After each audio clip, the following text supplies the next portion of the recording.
जब से उनका इस धरती पर जन्म हुआ है और जब से वो भारत के प्रधानमंत्री बने हैं, उसके पहले तो हम लोग सोचते थे कोई इंसान प्रधानमंत्री बनता है, जब वो आए तो उनका मैं नॉन बायोलॉजिकल। तो जब से वो भगवान प्रकट हुए हैं, आपको पता है 1 लाख सरकारी स्कूल बंद हुआ है। सरकारी स्कूल में कौन पढ़ने जाता?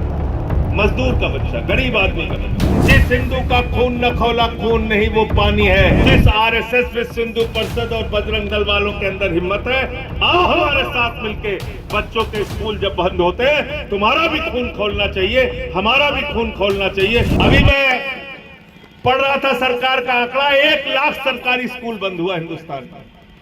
जब से हमारे महामानव का आगमन हुआ इस हिंदुस्तान में, जब से वो प्रकट हुए महामानव जी, जिनका जिक्र अभी हमारी जो गायिका है वो कर रही थी, अलका जी, उजाला जी और सुरेंद्र जी बता रहे थे। तो जब से उनका इस धरती पर जन्म हुआ है और जब से वो भारत के प्रधानमंत्री बने हैं, उसके पहले तो हम लोग सोचते थे कोई इंसान प्रधानमंत्री बनता है, जब वो आए तो उनका मैं नॉन बायोलॉजिकल, मैं महामानव, तो भगवान है।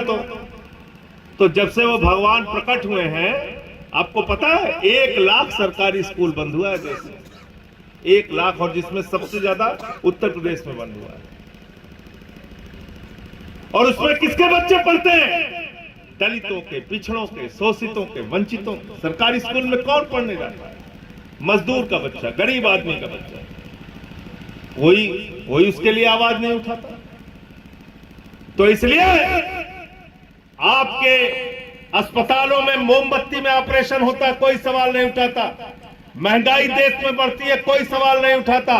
बच्चों के स्कूल बंद हो रहे हैं, कोई सवाल नहीं उठाता। ड्राइवर हो, ऑटो वाले हो, रेडी वाले हो, इनकी प्रॉब्लम है, कोई सवाल नहीं उठाता। और जो लोग ये नारा लगाते हैं, जिस हिंदू का खून न खौला खून नहीं वो पानी है, मैं उन सब से कहना चाहता हूं, मेरा भी खून बहुत खौलता है। जिस आरएसएस विश्व हिंदू परिषद और बजरंग दल वालों के अंदर हिम्मत है, आओ हमारे साथ मिलके बच्चों के स्कूल जब बंद होते हैं, तुम्हारा भी खून खोलना चाहिए, हमारा भी खून खोलना चाहिए। चलो मिलकर लड़ते हैं योगी बाबा से और मोदी जी से। लेकिन वहां खून नहीं खोलता। किसके ऊपर खोलता है? Can Kanam can Rahman can 2 थप्पड़ मारो। मुसलमान के लिए बस खून खोलता है, उससे झगड़ा करना है, उससे लड़ाई करनी है। कहीं किसी दलित को पा जाएंगे, उससे लड़ाई लड़ना है, उससे झगड़ा करना है। अभी देखा ना, पासी समाज के एक बुजुर्ग को काकोरी में मंदिर की सीढ़ियों पे पेशाब चटवाया गया।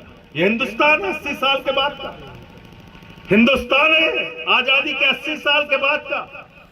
एक बुजुर्ग आदमी को आप मंदिर की सीढ़ी पे पेशाब चटवा रहे हैं। सीआरपीएफ का एक जवान दलित समाज से, उसको बुलंदशहर में गोली पे नहीं चढ़ने दिया गया। एक कथावाचक की चोटी काट ली गई।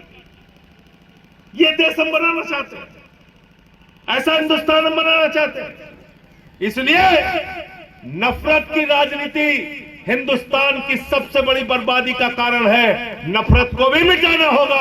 अपने ड्राइवर भाइयों से भी मैं कहना चाहता हूं, आप पूरे देश में जाते हो, पूरे देश के अलग अलग कोने में जाते हो, अपनी गाड़ियों से कम प्यार का, मोहब्बत का, भाईचारे का प्रचार करो। चाहे एक बैनर लगा के जाना पड़े, बना के जाओ। लोगों को जोड़ने का काम करो, देश को जोड़ने का काम करो।